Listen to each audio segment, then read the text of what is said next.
Best entrepreneur in the market in the industries. അവരുടെ ആ ഇതിലേക്ക് അവരുടെ പ്രൊഫിഷ്യൻസിയിൽ അവർ എക്സലൻ്റ് ആയിട്ട് എക്സൽ ചെയ്യുക. അങ്ങനെ ആ industry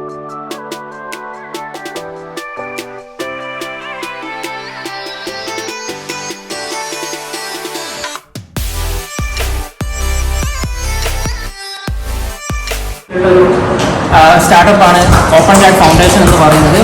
Delhi based, Bangalore based ആണ് നമ്മുടെ ഫൗണ്ടേഷൻ. ഇവിടെ എടുത്താലും പറഞ്ഞു കൊടുക്കാൻ പറ്റുന്ന രീതിയിൽ നമ്മുടെ back of the head clear ആയിട്ടാണ് നമ്മുടെ ഇൻട്രൊഡക്ഷൻ. പിന്നെ ഈ ഇൻട്രൊഡക്ഷൻ ആണ് start of the interview in most cases.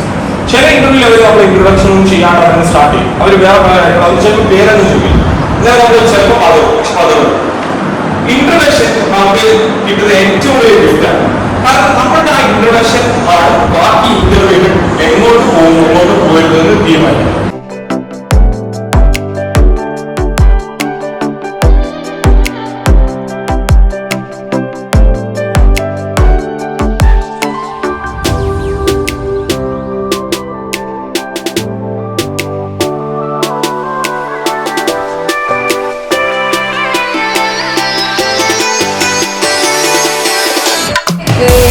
കുറേ യൂട്യൂബും പിന്നെ ഈ ഇൻസ്റ്റാഗ്രാം റീൽസ് കണ്ടിട്ട് AI-ൻ്റെ ഒരു വെബ്സൈറ്റിൽ പോയിട്ട് അതിൽ ഒരു ചോദിച്ച ക്വസ്റ്റ്യൻസ് ആൻസർ ചെയ്തിട്ട് ഉണ്ടാക്കിയൊരു സാധാ റെസ്യൂമെയാണ്.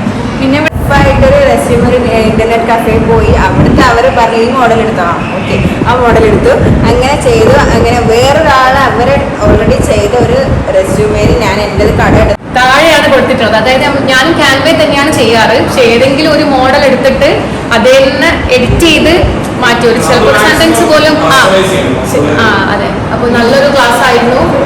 പറഞ്ഞതില്ല മാസ്റ്റർ റെസ്യൂം അതേപോലെ കീവേഡ് അതൊക്കെ എനിക്ക് പുതിയ കാര്യങ്ങൾ ആദ്യമായിട്ട് ഞാൻ അതിനെപ്പറ്റിയൊക്കെ അറിയുന്നത്. അപ്പോൾ ഇനി ഓരോ ജോബിന് അപ്ലൈ പോലെ മാത്രമാണ് കരിയറിൽ എന്തെങ്കിലും ആകാൻ പറ്റുള്ളൂ. അപ്പോൾ ഇന്നത്തെ സെഷൻ വളരെ ഹെൽപ്ഫുള്ളായിരുന്നു. ഇതിനു മുമ്പ് റെസ്യൂം ഉണ്ടാക്കിയത് അതിൻ്റെ ഒരു ഭാഷാണാവണ്ട എന്നുള്ളതാണ് സത്യം. പക്ഷെ എങ്കിലും ഞാൻ പറയാമെന്ന് പറഞ്ഞു കഴിഞ്ഞാൽ നമുക്ക് ഇപ്പം സജീർ പറഞ്ഞൊരു കാര്യത്തെപ്പറ്റി ആലോചിക്കുന്നുണ്ട്. ഈ ഒരു സെഷൻ കിട്ടേണ്ടത് ശരിക്കും ഡിഗ്രി എത്തിക്കഴിഞ്ഞ ഒരു ഉദ്യോഗം അതിൽ അങ്ങോട്ട് കൊടുക്കുന്നത്